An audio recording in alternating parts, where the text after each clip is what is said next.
Mothers and fathers, husbands and wives, sisters and brothers, friends for life won't live in the past. All I wanna do now is making it last. I'm Noreen Dillon. Welcome to Make It Last podcast, where it's all about helping us to have better relationships, not just with ourselves, but with other people. And with me this time around to have the conversation is Roxanne White, a friend, but most importantly a friend, but the other piece too, but also a mental health advocate. And welcome, Roxanne. Thank you for having me, Noreen. And we're going to be talking about how can one's mental state impact a relationship with others, whether it is our family members, whether it's at work, whether it's just society. Okay, I should just jump in. Jump right in. Our mental state, I think it's the aspect of our health that we most take for granted. And it's one that people don't realize just how much it affects everything else. When you're in a very good mental space, it shows. You're smiling more, you're engaging more, you're reaching out to your friends, even if the conversation is just via WhatsApp to set up that meet and greet.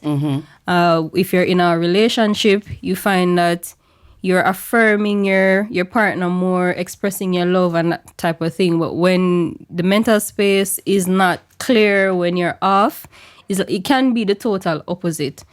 For some people, when the mental space is off, it pushes them to actually reach out. So there are persons who, when mentally everything is, generally speaking, when people are okay mentally, they tend to be engaging. So that's a given. That's right across the board. But then you also have those persons when things are not okay, they withdraw themselves. And then there are others that it pushes them to seek out that much more support, that much more love, that much more affirmation. So I think it's also dependent on people's personalities, their love languages, and that type of thing. How then do we foster I don't necessarily want to use the word up. Positive is not the word. But how do you try to ensure that you have a healthy mental? So you're in a healthy mental state. Fitness optimal level. Up at the optimal. That's basically Okay. Maintaining There are mental a number of fitness. factors to that. Really, I think one of the things that we take for granted is how we eat. The things that we eat have an effect on our mental space. For example, I realize that when I eat a lot of foods that have a lot of flour, because I'm realizing that I have like a gluten intolerance. Once my stomach is affected, then I find that it begins to affect so many other things. And then you have some foods that, especially when there's refined sugars, it gives you a high energy for a while, and then after a while you crash. So because you are crashing, then you're introducing more sugars, whether it's through energy drinks or stuff. So you're trying to send your energy level back up, but then you end up crashing. So that constant shift in the physical state affects the mental state, right? And I don't think a lot of people pay attention to that. There's also how much rest you get. When we're young, we kind of like to pride ourselves on our ability to stay up late at night doing God knows what, but it's not the best habit for our optimal mental health, because when you're not getting enough rest, then the body doesn't have an opportunity to repair itself. The mind doesn't get that chance to fully process the activities of the day, to categorize or compartmentalize or deal with the different things that would have happened to put you in a space to problem solve on another day. And relationships is always important. There are some persons who like to say, oh, I'm introverted, I don't know how to socialize. At least have one person that you can call a safe space. Have that one person where if something good happen, you can share that. So the happy hormones can have some time to run up and down in your mind. Your dopamine, your oxytocin, that kind of thing. But also when things are not going well, to still have that person that you can share your burden with, because scripture also encourages to share our burdens one with another. So I've mentioned dieting, rest, socialization or our relationship, and exercise. Exercise does a lot to boost our mental state. While you're doing it, you may feel tired of, oh, me just can't bother. But then afterwards, there's like this burst of energy, like the brain just happy, the body happy. And once there's that mind-body connection taking place, it automatically creates a better environment for your mental fitness, for a positive, going back to the word that you're trying to avoid, that positive mental space. Okay. Is what you're saying then applicable to all types of relationships? It is. How so? It is applicable to all types of relationships because, all right, there are some of us, I don't know how much time we spend on Instagram or social media in general. You realize that individuals or couples who exercise, for example, because that's one of the factors I just spoke about. They're exercising, but they're exercising together. You realize that outside of the fact that they're constantly pushing each other, the quality of the relationship tends to be much better when you compare it to a couple who they don't work out or whatever, because exercising in and of itself can be therapeutic outside of the obvious benefits of improved health and all of that. When you're exercising, your mind kind of forces you to focus on what you're doing in that moment. So if you had a difficult day at work, you can channel that energy into something else, whether it is that you're walking, you're running, you're squatting, you're playing a sport. The mind has that space to channel that energy, and then you end up feeling better, and you get the additional benefits of increased physical fitness on top of all of that. And if you're working out together, you have that time to bond as well, because you're probably there joking around. Lift one more, man, lift one more. And then there's the laughter and the other things that come with that. With family relationships, if you're not eating well and you're not resting well, and you go around members of your family, you go grumpy. So because you're grumpy, nobody don't want in the same space with you. Nobody wants to constantly subject themselves to that, especially if they're trying to share their positivity with you and you're not in a space to receive it. Because when you're not in the best mental state, it affects the way you view things. And because you end up being so focused on what you're feeling sometimes, you end up seeing everything that reinforces how you feel. So then your thought process ends up creating the feeling, and then the feeling ends up generating more thoughts along that line, and then it just becomes this loop that you're stuck in. How well, the fact that we're talking about this, let's flip the script slightly, meaning the fact that I am aware that my mental state can impact my relationship. Shouldn't it then help us to be more tolerant of others in terms of how we relate to them with that knowledge in mind? It should. But the reality is, a lot of the times we tend to judge people by their actions, while we want people to judge us by our motives and our intentions. So we are aware that our mental state affects our relationships with others.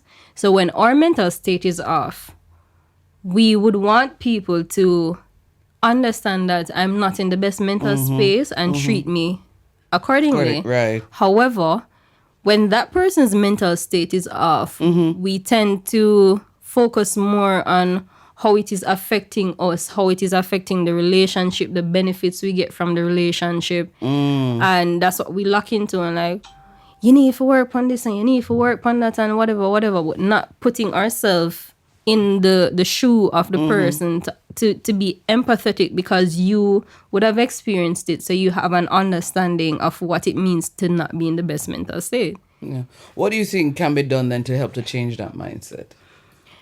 I think one Or of the what can we do? I think one of the things we can do, it starts with the conversation about it. As I said, there's a lot of conversation around physical health and how our physical health affects the other areas of our lives. But I don't think there are enough conversations about how our mental state affects Our our relationship. relationships. Like I know that there are increasing amounts of conversations now because persons are starting to really see and really feel the impact of the whole mental state and how it affects everything else. But I still think there needs to be much more conversation so that persons who are experiencing the less than ideal mental state, they can feel comfortable actually stating that, listen, I'm not in a good mental space. And if it is that they need additional support, because the reality is that there's so much and no more support that you can get from family or friends That's or true. even your partner. Sometimes it requires much more professional support, somebody who is more aware and understanding of the dynamics of what is happening to you and can help you walk through that process.